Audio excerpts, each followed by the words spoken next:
Good morning, children. My name is Meeta Malhotra from ILEAP Academy, and I am back with another interesting video on picture compositions. Henry David Thoreau said, "It's not what you look at that matters, it's what you see." Well, children, that's precisely the essence of picture compositions. It's very important to see and not just look, because every picture has a story to tell. So children, let's begin. What exactly is a picture composition? Well, in simple words, it's a picture and you have to write a composition about it. That's how authors write stories.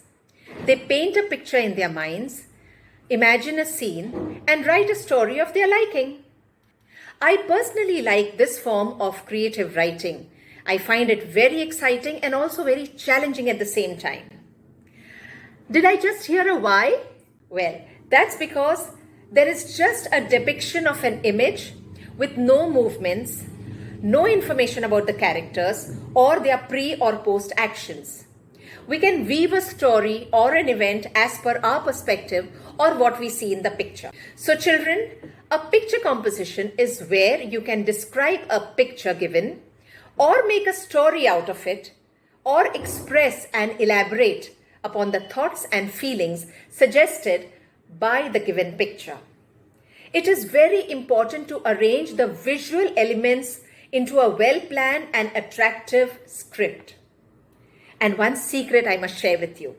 It is an ideal way to practice your vocabulary and frame good sentences. To begin any creative writing, you need some important skills. Skills required to write an effective picture composition. You must write grammatically correct descriptive sentences. Make sure your language is right and you are using relevant adjectives for the nouns that you see in the picture. Write clearly and concisely without being ambiguous. Your language has to be lucid and clear. Assemble sentences into paragraphs so that you can clearly communicate the visual skills and thoughts.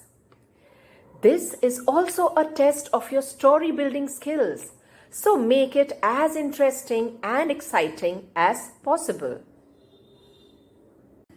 Before we begin our picture composition, just a few tips so you are on the right track.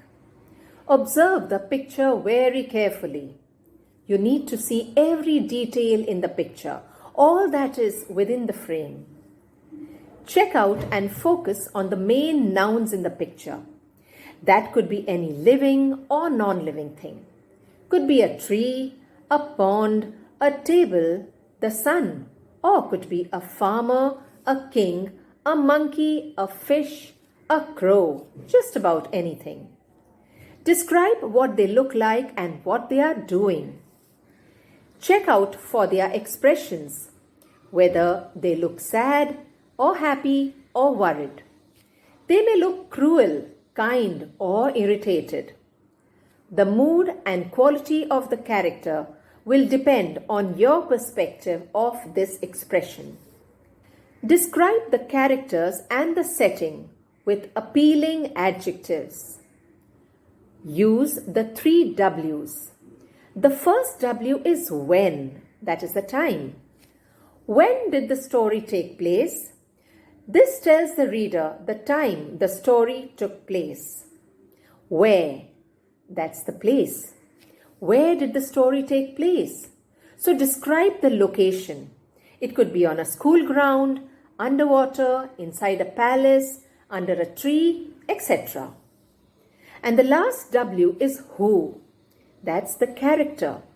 Who is the main character or who are the main characters in the story?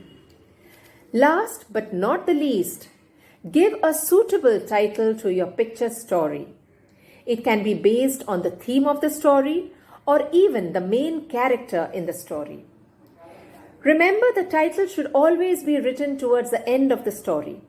It should be short and apt, not exceeding more than 4 words. Now children, let me help you with one picture composition so that you understand this better. Look at this colorful picture. The best way to begin is to write the help words that come at once to your mind when you see the picture. Let's list them down. Old lady, whom you can call grandma, man, lady, dogs, two children, ducks, pond, trees, lamppost, bridge, food, picnic, happy, mat, bushes, bright, walking stick, beautiful. Children, these helping words will help in framing meaningful sentences. Now, after this, think of some guiding questions. Where is the story taking place? What time of the day is it in the picture? Who are the people in the picture? What are they doing in the picture? What do you see in the pond? Why has the family come to this place? Take the help of these guiding questions and frame good sentences. And yes, remember to use interesting adjectives and adverbs to make it more effective. So children, get going and write a brilliant picture composition, keeping in mind all the tips that I just shared with you. All the best and see you soon.